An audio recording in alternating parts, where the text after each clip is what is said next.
읽겠습니다. 이 일 후에 어떤 사람이 요셉에게 말하기를 내 아버지가 병들었다 하므로 그가 곧 두 아들 므낫셋과 에브라임과 함께 이르니 내 아들 요셉이 내게 왔다하매 이스라엘이 힘을 내어 진상에 앉아. 요셉에게 이르되 이전에 가나안 땅 루스에서 전능하신 하나님이 내게 나타나서 복을 주시며 내게 이르시되 내가 너로 생수하고 선하여 내게서 많은 백성이 나게 하고 내가 내 땅을 내 손에게 주어 영원한 수가 되게 하리라 하셨느니라. 내가 애굽에서 와서 내게 이르기 전에 애굽에서 내가 낳은 두 아들 에브라임과 므낫셋은 내 것이라 루벤과 시몬처럼 내 것이 될 것이요 이들 후에 내 소식은 내 것이 될 것이며 그들의 유산은 그들의 형의 이름으로 함께 받으리라. 내게 대해서는 내가 이전에 밧단에서 올 때에 라헬이 나를 따르는 도중에 가나안 땅에서 죽었는데 그것은 에밧갈의 길이 아직도 먼 곳이라 내가 거기서 그를 에브랏길에 장사하였느니라. 에브랏은 곧 베들레헴이라. 이스라엘이 요셉의 아들들을 보고 이르되 이들은 누구냐. 요셉이 그의 아버지에게 이르되 아뢰되 이는 하나님이 여기서 내게 주신 아들들이니이다. 아버지가 이르되 그들을 데리고 내 앞으로 나오라. 내가 그들에게 축복하리라. 이스라엘의 눈이 나로 말미암아 어두워서 보지 못하더라. 요셉이 두 아들을 불러 아버지 앞으로 나아가니 이스라엘의 그들에게 입맞추고 그들을 안고. 요셉에게 이르되 내가 내 얼굴을 보리라고는 생각하지 못하였더니 하나님이 내게 내 자손까지 보게 하셨도다. 요셉이 아버지의 무릎상에서 두 아들을 불러나게 하고 땅에 엎드려 절하고 오른손에는 에브라임을 이스라엘의 왼손을 향하여 하고 왼손으로는 므낫셋을 이스라엘의 오른손을 향하여 하여 이끌어 그들에게 가까이 나아가매 이스라엘의 오른손을 펴서 천하의 에브라임의 머리에 얹고 왼손을 펴서 므낫의 머리에 얹으니 므낫은 장자하고 팔을 안박고 앉았고. 그가 요셉을 위하여 축복하여 이르되 내 조부 아브라함과 아버지 이삭이 섬겼던 하나님 나의 출생으로부터 지금까지 나를 기르신 하나님 나를 모든 하나님에서 만드신 여호와의 사자께서 이 아이들에게 복을 주시오며 이들로 내 이름과 내 조상 아브라함과 이삭의 이름으로 칭하게 하시오며 이들이 세상에서 번식되게 하시기를 원하나이다. 요셉이 그 아버지가 오른손을 에브라임의 머리에 얹은 것을 보고 기뻐하지 아니하여 아버지 손을 들어 에브라임 머리에서 므낫의 머리로 옮기고자 하여 그의 아버지에게 이르되 아버지여 이에 마옵소서 이는 장자이니 오른손을 그의 머리에 얹으소서 하였으나 그의 아버지가 허락하지 아니하며 이르되 나도 안다 내 아들아 나도 안다 그도 한 민족이 되며 그도 크게 되려니와 그의 아우가 그보다 큰 자가 되고 그 자손이 여러 민족을 이루리라 하고 그날에 그에게 축복하였는데 이스라엘이 그로 말미암아 축복하기를 하나님이 내게 에브라임과 므낫세가 하시리라 하며 에브라임은 므낫세보다 앞서였더라. 이스라엘이 요셉에게 또 이르되 나는 죽으나 하나님이 너희와 함께 계시사 너희를 인도하여 너희 조상의 땅으로 들어가게 하시려니와 내가 내게 세된 땅을 더 주었다니 이는 이로야의 칼과 활로 아모리 족속의 손에서 빼앗을 것이니라. 아멘. 이것은 주님의 말씀입니다.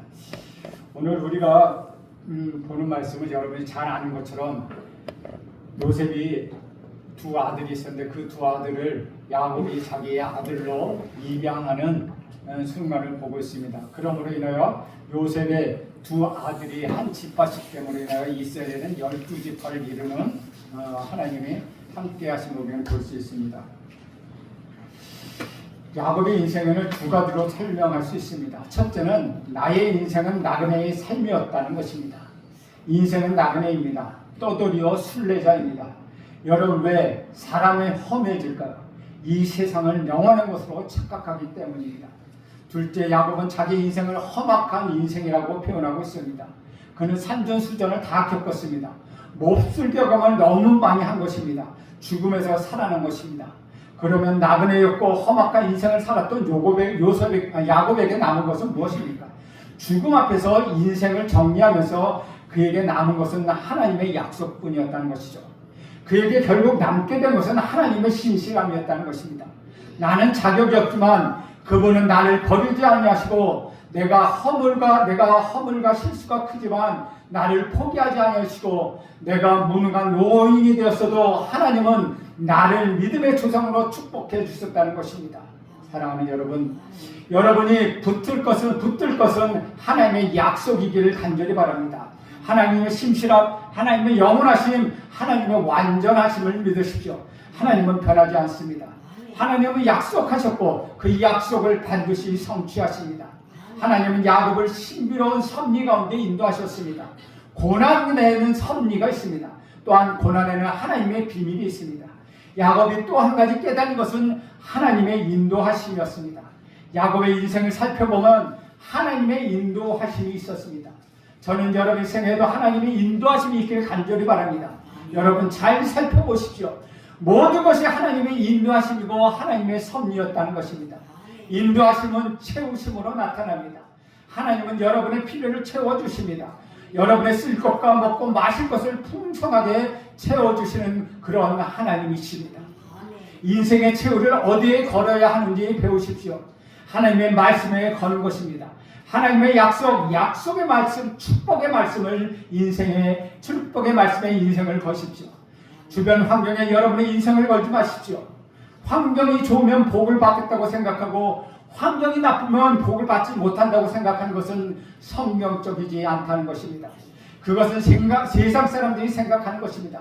결론이 좋든지 나쁘든지 우리는 하나님의 말씀을 붙잡고 인생의 결론을 내려야 합니다. 환경과 상관없이 하나님의 말씀을 붙잡고 내 인생의 결론을 내려야 합니다. 그러면 야곱은 어떻게 해서 하나님의 말씀을 붙잡을 줄 알았을까요? 그의 유언을 들어보십시오. 그는 자신의 시신을 약속의 땅에 묻어달라고 했습니다. 이것은 그가 하나님의 약속을 신뢰하고 있다는 것을 보여주고 있습니다. 그에게 남은 것은 아브라함의 하나님, 이삭의 하나님, 그리고 자신의 삶을 인도하셨던 하나님의 약속이었습니다. 이제 야곱은 병이 들어서 결국 치료를 맞이합니다. 가까스로 침상에서 일어나 앉았습니다. 그리고 요셉을 불러드립니다. 3절과 4절 말씀 봅니다. 요셉에게 이르되 이전에 가나안 땅 루스에서 전능하신 하나님이 내게 나타나서 복을 주시며 내게 이르시되 내가 너로 생육하고 번성하게 하여 너에게서 많은 백성이 나게 하고 내가 이 땅을 내 후손에게 주어 영원한 소유가 되게 하리라 하셨느니라. 야곱의 몸을 일으키고 힘들 정도로 몸을 일으키기 힘들 정도로쇠약해졌습니다. 그런 겨우 침상에서 일어나 요셉에게 하는 말이 하나님 이야기였습니다. 야곱은 루스 땅에서 하나님을 만나서 복을 받았고 약속을 주셨다고 말씀하십니다. 야곱의 인생의 마지막 결론이라는 것이죠. 우리가 여기서 눈여겨볼 표현은 나의 하나님, 전능하신 하나님이라는 것과 복을 허락해 주셨다는 것입니다. 저는 우리 구주 예수 그리스도 안에서 여러분에게 영원한 복이 허락되어 주실 줄로 믿습니다. 하나님은 생육하고 번성하게 하셨고 자녀들에게 복을 주셔서 땅을 영원한 기업이 되게 하셨습니다. 수많은 자손 중에 메시아를 주셨습니다. 지상의 복뿐만 아니라 하늘의 복까지도 주시는 것입니다. 그래서 우리는 지상의 복을 받으면서도 거기에 머물지 않고 천국까지 가고자 하는 것입니다. 따라서 우리는 허무하지 않습니다. 물질을 갖고 있어도 허무하지 않고 세상 속에 살아도 영원과 연결되어 있다는 것입니다. 5절과 6절 말씀 봅니다. 5절과 6절을 보면 내가 애굽에서 와서 내게 이르기 전에 애굽에서 내가 낳은 두 아들 에브라임과 므낫셋은 내 것이라 르우벤과 시므온처럼 내 것이 될 것이요 이들 후에 내 소생도 내 것이 될 것이며 그들의 유산은 그들의 형의 이름으로 함께 받으리라. 야곱은 기력이 없었습니다. 그런데도 매우 놀라운 충격적인 말을 우리에게 남깁니다. 첫째는 내 아들들은 내 아들로 입적시키겠다는 것입니다. 이상하지 않습니까? 에브라임과 므낫셋은 루벤과 시므온처럼 여길 것이라고 말하고 있습니다. 손자를 아들로 보겠다는 것입니다. 이것은 정상적인 발언이 아닙니다. 요셉이 아들을 빼앗긴 것입니다. 왜 그랬을까요? 우리는 잘 모릅니다. 야곱은 지금 엄청난 엉뚱한 말을 하고 있다는 것이죠. 그러나 여기서 설명할 수 없는 하나님의 은혜가 있다는 것입니다. 야곱은 요셉을 축복하면서 요셉 때 부친의 에브라임과 므낫셋을 축복함으로 다른 자손보다 복을 2배나 주었습니다. 땅도 2배로 주었습니다. 야곱은 이것을 요셉과 의논하지 않았습니다. 그냥 선언한 것입니다. 이래서 야곱이 12지파 중에서 요셉을 대신하여 에브라임과 므낫세 지파가 야곱의 아들로 여김을 받아서 요셉은 2지파가 되었다는 것이죠. 참으로 신비롭지 않습니까? 하나님의 하시는 일은 놀랍다는 것입니다. 은혜를 받지 않은 사람은 다른 사람에게 적용합니다. 왜 하나님은 저 사람에게 복을 2배를 주시는가 하고 불평합니다. 그러나 은혜를 받은 사람은 자신에게 그것을 적용합니다. 하나님은 왜 나 같은 죄인에게, 사람 나 같은 인간에게 2배의 축복을 주시는 것인가, 2배의 은혜를 주시나 라고 강벽한다는 것입니다. 적용을 여러분 자신에게 하시길 간절히 바랍니다. 하나님은 여러분을 넘치도록 복을 주시길 원하십니다. 8절과 9절 말씀 봅니다. 이스라엘이 요셉의 아들들로 보고 이르되 이들은 누구냐? 요셉이 그의 아버지에게 아뢰되 이는 하나님이 여기서 내게 주신 아들들입니다. 아버지가 이르되 그들을 데리고 내 앞으로 나오라. 내가 그들을 축복하리라. 2 아들을 데리고 오게 한 후 야곱은 그 2 아들을 축복합니다. 그래서 축복권에 대하여 생각해 보길 원한다는 것이죠. 축복은 여러분 전수됩니다. 아버지의 축복이 아들에게 갑니다. 할아버지 축복이 아버지에게 가고 아버지의 축복이 아들에게 갑니다. 저주는 3, 4대에 이르지만 축복은 수천, 천대까지 이른다고 우리 하나님이 말씀하셨습니다. 하나님의 축복은 전수되는 것입니다. 그래서 하루에 한 번씩, 적어도 하루에 한 번씩 자녀들을 축복하십시오. 그 축복은 전수되는 것입니다. 저는 오늘 여러분의 자녀에게 아버지의 축복이 있기를 바랍니다. 야곱처럼 험악한 세상을 살았고 나그네의 인생을 살았지만 하나님을 신뢰하기 때문에 아버지가 자녀에게 줄 수 있는 것 축복이라는 것입니다. 부모는 자녀의 머리에 손을 얹고 매일매일 축복하십시오. 할머니, 할아버지는 손자, 손녀의 머리에 손을 얹고 축복하십시오. 축복의 소리를 듣고 자란 자녀와 욕을 먹고 자란 자녀는 다르다는 것입니다. 여러분의 자녀가 잘못한다 하더라도 그 자녀가 우리 부모님은 나를 사랑한다고 느낄 수 있게 해야 한다는 것입니다. 야단맞고 어머니가 때린다 해도, 아버지가 때린다 하더라도, 그러나 자녀들은 야단을 맞으면서도 우리 부모님의 믿는 하나님은 진짜야 라고 느껴야 한다는 것입니다. 이렇게 되어야 한다는 것입니다. 아들들이 이런 말을 자기 입으로 해야 합니다. 여러분의 혀는 축복하기를 위하여 존재했다는 것을 믿으시기 바랍니다. 또 깜짝 놀랄 만한 일이 있습니다. 10절과 11절을 보겠습니다. 이스라엘 눈이 나이로 말미암아 어두워져서 보지 못하더라. 요셉의 2 아들을 이끌어 아버지 앞에 나가니 이스라엘이 그들에게 입맞추고 그들을 안고 요셉에게 이르되 내가 내 얼굴을 보리라고 생각하지 못하였더니 하나님이 내게 내 자손까지도 보게 하셨도다. 축복을 주시면 은혜가 있어야 한다는 것이죠. 감동이 있고 감격이 있어야 합니다. 그래야 이것이 축복이 되는 것입니다. 내 자신이 불평하고 내 자신이 억울한 사람이며 어떻게 남들을 축복할 수 있겠습니까? 축복은 내게서 흘러넘쳐야 하는 것입니다. 내가 목이 마르면 다른 사람을 축복할 수 없습니다. 저는 여러분 삶이 날마다 감격이요 감동이요 풍성이요 하나님의 은혜가 넘치기를 간절히 바랍니다. 12절에서 14절을 보겠습니다.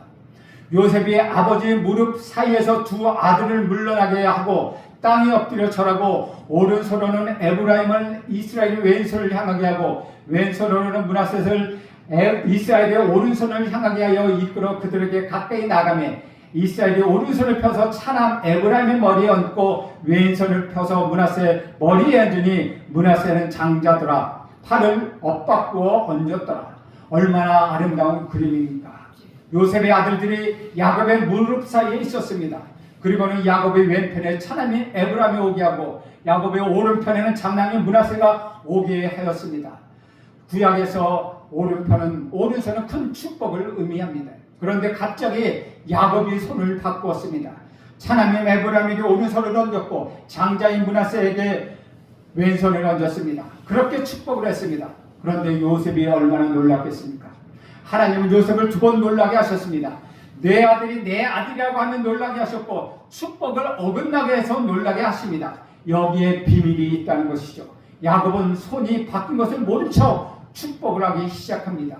15절과 16절을 봅니다. 그가 요셉을 위하여 축복하여 이르되 내 조부의 하나님 아버지 이삭이 섬겼던 하나님 나의 출생으로부터 지금까지 나를 기르신 하나님 나를 모든 환난에서 건지신 여호와의 사자께서 이 아들들에게 복을 주시며 이들로 내 이름과 내 조상의 아브라함과 이삭의 이름으로 칭하게 하시오며 이들이 세상에서 번식하게 하시기를 원하나이다. 요셉은 당황합니다. 급히 아버지의 손을 붙잡고 아버지 잘못되었습니다. 손이 바뀌었습니다. 라고 말을 합니다. 17, 18절을 봅니다. 요셉이 그 아버지가 오른손을 에브라임 머리에 얹은 것을 보고 기뻐하지 아니하여 아버지의 손을 들어 에브라임 머리에서 므낫세 머리로 옮기고자 하여 그의 아버지에게 이르되 아버지여 그리 마옵소서 이는 장자이니 오른손을 그리 머리에 얹으소서 하였더라. 요셉은 아버지의 뜻을 알지 못했습니다. 야곱이 실수하고 있다고 그는 생각했습니다. 그래서 야곱의 손을 바꾸려 했습니다. 그런데 19절을 보십시오. 야곱은 의외의 말을 합니다. 19절 보면 그의 아버지가 허락지 아니하며 이르되 나도 안다 내 아들아 나도 안다 그도 한 족속이 되며 그도 크게 되려니와 그의 아우가 그보다 큰 자가 되고 그의 자손이 여러 민족을 이루리라 하고. 왜 야곱이 이런 말을 했을까요? 그것은 간단합니다. 야곱의 마음대로입니다. 하나님 나라에서의 장자도 차자도 없다는 것입니다. 세상에는 서열을 따집니다. 그러나 하나님 나라에서는 차남이 장자가 될 수 있고 장자가 차남이 될 수 있다는 것이죠. 사람은 편을 가릅니다. 그래서 싸움을 붙입니다. 세상 질서는 상하의 질서입니다. 그러나 하나님 나라는 네트워킹입니다. 높고 낮음이 없다는 것입니다. 에서와 야곱을 보십시오. 쌍둥이인데도 불구하고 먼저 나왔다는 이유로 에서는 장자가 되었고 야곱은 차남이 되었습니다. 먼저 나왔기 때문에 상속을 더 받아야 된다는 것 이해는 되지만 감정적으로 받아들이기가 힘들다는 것입니다. 지금 야곱은 손을 바꾸었습니다. 그래서 우리는 하나의 비밀을 알 수 있습니다. 하나님 나라는 우리가 사는 세상과 다르다는 것입니다. 조금 더 발전시키면 장남이냐 차남이냐가 중요한 것이 아니라는 것이죠. 유대인이냐 이방인이냐가 그리 중요하지 않다는 것입니다. 그런데 유대인들은 자기들이 중요하고 이방인이 예수를 믿는 것은 있을 수 없는 일이라고 그는 여깁니다. 구원받은 것을 생각도 하지 않았습니다. 그들은 매우 오만했다는 것입니다. 여러분 우리가 보고 있는 오전에 보고 있는 사도행전을 보십시오. 고넬료가 예수를 만나고 이방인에게 성령 세례가 나타나니까 제일 못마땅하고 불편했던 사람 바로 유대인 그리스도인들이었다는 것이죠. 그들은 만약에 이방인들이 예수를 믿으려면 할례를 받아야 하고 모세의 율법을 지켜야 한다고 말합니다. 갈라디아서와 로마서 이야기가 바로 이런 이야기입니다. 사람은 편을 가르고 상하 관계를 만듭니다. 그것으로 가치를 만들려고 합니다. 그래서 너희도 매지 못하는 멍에를 왜 이방인에게 매게 하려느냐라고 베드로와 야고보가 결론을 내립니다. 목사가 맨 앞이고 장로가 그 다음이고 평신도가 그 뒤에 있는 거 그것이 아닙니다. 우리는 하나님 안에서 다 같은 자녀요 형제요 자매라는 것입니다. 우리는 다 하나님 나라에서 하나라는 것입니다. 제가 제일 좋아하는 말씀이 있습니다. 누구든지 주의 이름을 부르는 자는 구원을 얻으리라. 로마서 10장 13절 말씀입니다. 누구든지 주의 이름을 부르는 자는 구원을 얻으리라. 먼 곳에 있는 백성까지 하나님의 자녀를 삼으셨다는 것을 저는 믿고 있습니다. 주 안에서 사랑하는 여러분, 주 안에서 상하관계를 만들지 마십시오. 교회 안에서 상하관계를 만들지 마십시오. 교회는 높고 낮음이 없습니다. 우리는 다 그리스도의 안에서 한 형제요 자녀이며 동역자일 뿐이라는 것이죠. 이것은 실천하는 교회, 그 교회가 편안해지고 서로 협력하고 사랑하는 공동체로 만들어가는 것입니다. 세상에 계급이 있기 때문에 교회도 계급을 만듭니다. 장로, 권사, 안수집사는 계급이 아니라는 것이요. 세상에서 유명한 사람은 교회에서도 유명하게 대접합니다. 그것은 잘못된 것입니다. 세상에 유명한 사람들은 교회에서 소홀히 대접하면 굉장히 기분 나빠합니다. 그들은 걸음부터 다르지 않습니까? 자기는 대접받아야 한다고 생각합니다. 이것이 사람들에게 얼마나 많은 상처를 주고 있습니다. 상하관계가 얼마나 사람을 비굴하게 만들고 사람을 오만하게 만듭니까? 우리 예수님은 그렇지 않으셨습니다.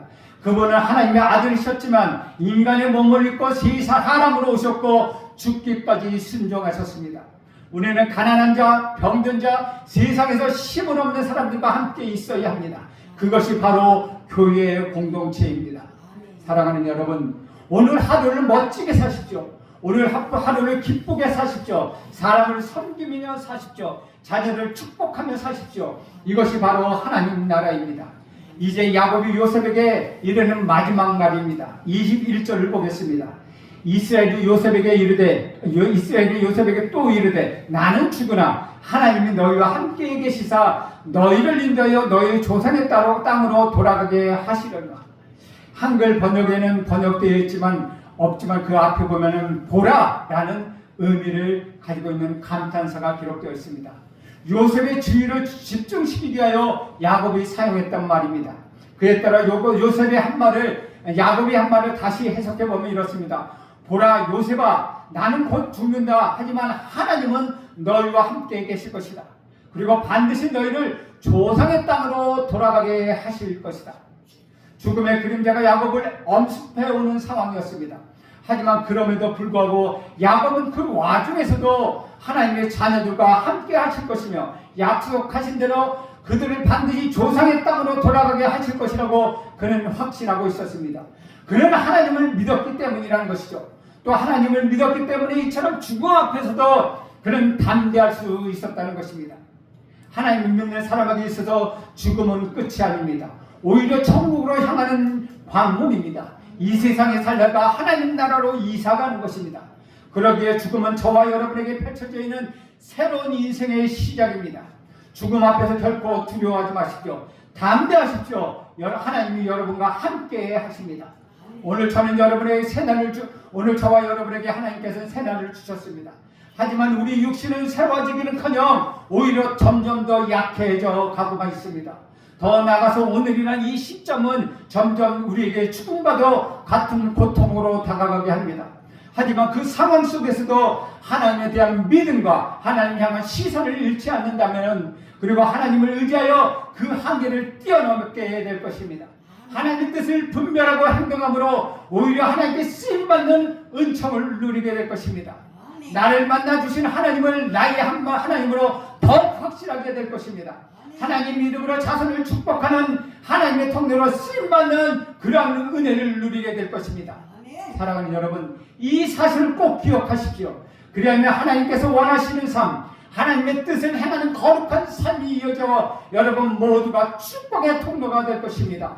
축복을 하는 축복권이 여러분에 지어졌으니 자녀들을 마음껏 축복하시죠. 이 설 명절에 자녀들 모두 모아서 마음껏 축복하는 여러분 모두가 되실 간절히 소원합니다. 기도하겠습니다. 하나님 아버지, 오늘 우리 사랑하는 성도들에게 우리 구주 예수 그리스도로 말미암아 복이 임하게 하옵소서.